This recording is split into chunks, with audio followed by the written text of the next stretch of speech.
10 minutes ago. Bayraktar drone strikes Russian landing craft Shark.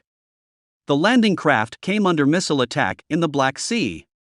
The Bayraktar TB2 strike unmanned aerial vehicle struck a landing craft of an unknown type in the waters of the Black Sea. The corresponding video was distributed by Turkish information resources. In the video footage presented, you can see how the Bayraktar TB2 unmanned aerial vehicle is tracking an unidentified type of landing craft, and a few seconds later strikes it with ammunition. Judging by the video, there was also a second drone in the area. Despite the powerful explosion that thundered on board the boat, it has not yet been possible to confirm its flooding. Judging by the video footage, we can talk about the Soviet landing craft of the Project 1176 Shark, which are in service with several countries of the world. However, the insufficiently high quality of the video does not allow us to establish this very accurately.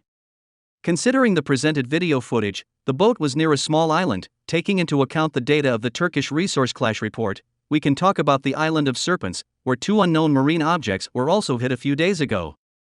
So far, we have not been able to obtain any details on this matter.